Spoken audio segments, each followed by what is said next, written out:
अमायरा की सुसाइड को लेकर अभी तक कोई जवाब नहीं मिल पाया है। स्कूल की संदिग्ध भूमिका होने के बावजूद स्कूल इस मामले पर चुप्पी साधे हुए है। जांच एजेंसियां भी अपनी रिपोर्ट में स्कूल पर ही सवाल उठा रही हैं। अमायरा के परिजनों को इंतजार बस इस बात का है कि उनकी बेटी को न्याय कब मिलेगा। एनडीटीवी अमायरा को इंसाफ दिलाने की मुहिम में शुरुआत से ही आवाज बुलंद कर रहा है। हमारी टीम लगातार स्कूल प्रशासन और मालिक से बात करने की कोशिश कर रही है ताकि उनका पक्ष भी जान पाए, लेकिन कोई जवाब ना मिलकर कई तरह के अब सवाल खड़े हो रहे हैं। ये रिपोर्ट देखिए।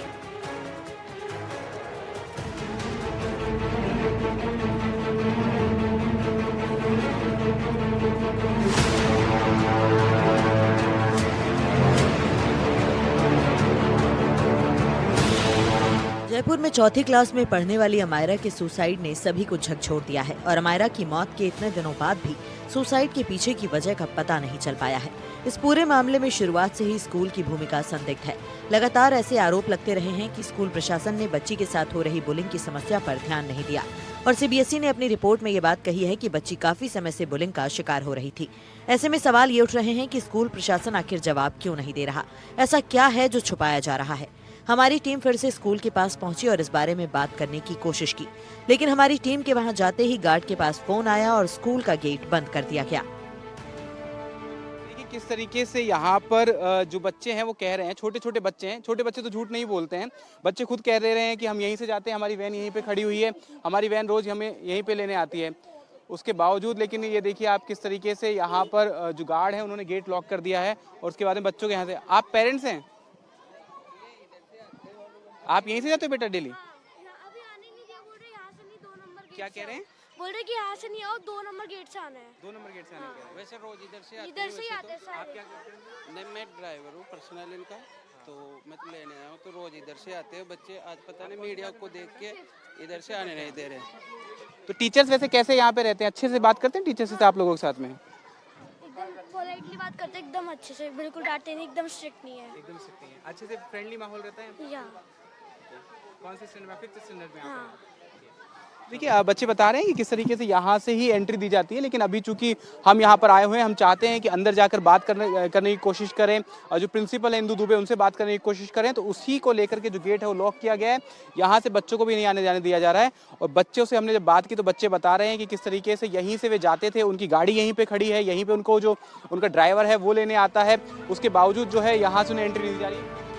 एनडीटीवी की टीम से कुछ बच्चों ने बात करते हुए बताया कि वो लोग रोज इसी गेट से आते जाते हैं, लेकिन आज ये गेट बंद कर दिया गया है।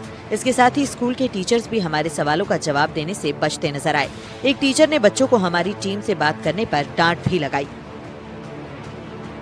अब यहाँ पर देखिए जो मैम है इन्होंने कहा है काफ़ी देर, तब जाके उन्हें यहाँ से जो है एंट्री दी गई है, वरना ये गेट जो है बार बार बंद कर दिया जा रहा है। तो आखिर क्यों इस तरह से जो स्कूल का रवैया है, आखिर क्यों स्कूल जो है इस पूरे मामले में जवाब देने से बच रहा है, क्यों जिम्मेदारी अब तक जो है तय नहीं हो पा रही है, क्यों कोई जवाबदेही नहीं तय हो पा रही है, ये सवाल जो है लगातार बने हुए हैं और इन सवालों का जवाब लेने के लिए हम लगातार कोशिश कर रहे हैं।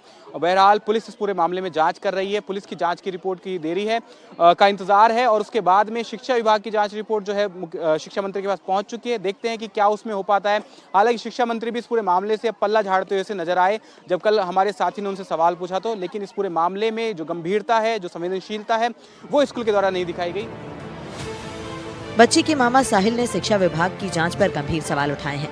उनका कहना है कि इस मामले में सीबीएसई और शिक्षा विभाग की रिपोर्ट मेल नहीं खा रही। जांच को भटकाने की कोशिश की जा रही है। 20 दिनों से ज्यादा समय बीत जाने के बाद भी अभी तक कोई ठोस कार्रवाई नहीं की गई है।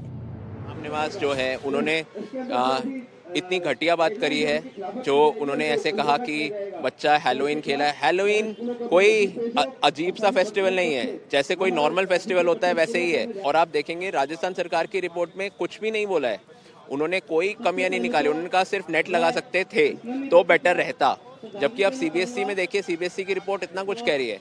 1-2 रिपोर्ट एजुकेशन डिपार्टमेंट की, एक सेंट्रल और एक सरकार राजस्थान सरकार की इतनी अलग है। इससे हमें क्या पता चलता है कि एक रिपोर्ट क्लियरली बहुत बायस्ड है, वो क्लियरली इन्फ्लुएंस्ड है। जो बड़े लोग हैं इसमें केस में इन्वॉल्व, उनकी वजह से इन्फ्लुएंस्ड है और वो चाहते ही नहीं है कि कोई बात है।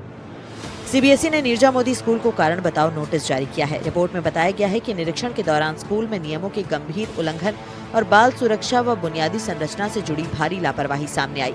समिति के मुताबिक स्कूल बच्चों के लिए स्वस्थ माहौल बनाए रखने में विफल रहा और बाल संरक्षण से जुड़े वैधानिक दायित्वों का पालन नहीं किया गया। बोर्ड ने स्कूल प्रबंधन से स्पष्टीकरण मांगा है। स्कूल को 30 दिनों के भीतर जवाब देने का समय दिया गया है, जिसके बाद बोर्ड नियमों के अनुसार आगे की कार्रवाई कर सकता है। अब आपको बताते हैं कि सीबीएसई की जांच में क्या क्या मिला है। तो 18 महीने से बच्ची बुलिंग की शिकायत कर रही थी। बुलिंग की शिकायत पर किसी ने ध्यान नहीं दिया। सरप्राइज इंस्पेक्शन में सुरक्षा में कमी पाई गई, कमजोर मॉनिटरिंग पाई गई, राष्ट्रीय गाइडलाइंस का उल्लंघन है, एफिलिएशन बायलॉज में बड़े उल्लंघन पाए गए, बच्चों की सुरक्षा के लिए पर्याप्त इंतजाम नहीं है, स्कूल में हेल्दी माहौल की कमी है। जांच रिपोर्ट सामने आने के बाद शिक्षा मंत्री मदन दिलावर का कहना है कि स्कूल की मान्यता सीबीएसई से है और सीबीएसई ने अपनी जांच रिपोर्ट में स्कूल प्रशासन को दोषी माना है। उन्होंने क्या जांच की है, उसमें क्या सामने आया है और क्या कार्रवाई होगी, ये सीबीएसई ही तय करेगी।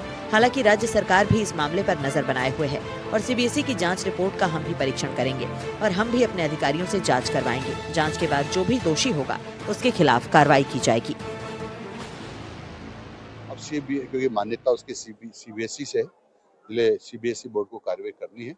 हमारे स्तर पर हमारी जांच कराई, जो हमारे अधिकार क्षेत्र में होता होगा, जितना हम कर सकते हैं वो हम करेंगे। दोषी उसमें पाए जाएंगे तो।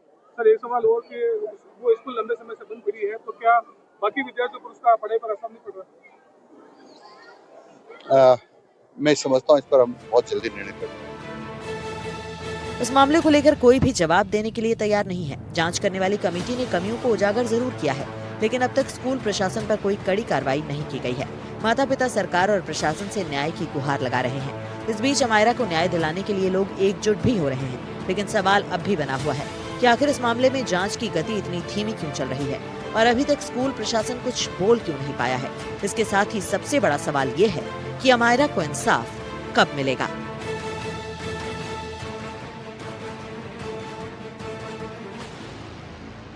देख सकते हैं किस तरीके से ये जो मैम यहाँ पर है, इनसे बात करने की हमने कोशिश की तो कह रहे हैं कि हमारे लॉयर बात करेंगे या फिर हम इन्वेस्टिगेशन में जो है वो पूरी तरीके से कोऑपरेट कर रहे हैं, उसी से जो बात है वो सामने आ पाएगी। लेकिन किस तरीके से जो यहाँ पर जो रवैया है, यहाँ पर शायद एडमिनिस्ट्रेशन किसी को कुछ कहता है या कोई निर्देश देता है, पता नहीं। ये मैम आई है, इन्होंने कहा है कि गेट खोलिए, बच्चों को आने जाने दीजिए। उसके बाद ये गेट जो है वो खोला गया है। यहाँ पर इनसे हमसे बात की है, लेकिन वरना इससे पहले जो गार्ड्स यहाँ पर है उनको शायद जैसे ही हम यहाँ पर पहुँचते हैं वो फ़ोन करते हैं, उन्हें फ़ोन आता है, उसके बाद में गेट पर यहाँ पर लॉक कर दिया जाता है। और लगातार किस तरह की जो हालात यहाँ पर बने हुए हैं, इन सर से बात करने की कोशिश करते हैं। सर, आपके बच्चे पढ़ते हैं यहाँ पर? ओके, सो ये बात नहीं करना चाहते हैं। तो यहाँ पर आप देख सकते हैं किस तरह का जो पूरा माहौल है वो है, और पेरेंट्स जो है बात नहीं करना चाहते हैं। लेकिन हम सवाल बार बार यही पूछना चाह रहे हैं कि आखिर स्कूल इस पूरे मामले पर मौन क्यों है। निर्मल शर्मा के साथ विश्वास शर्मा, NDTV।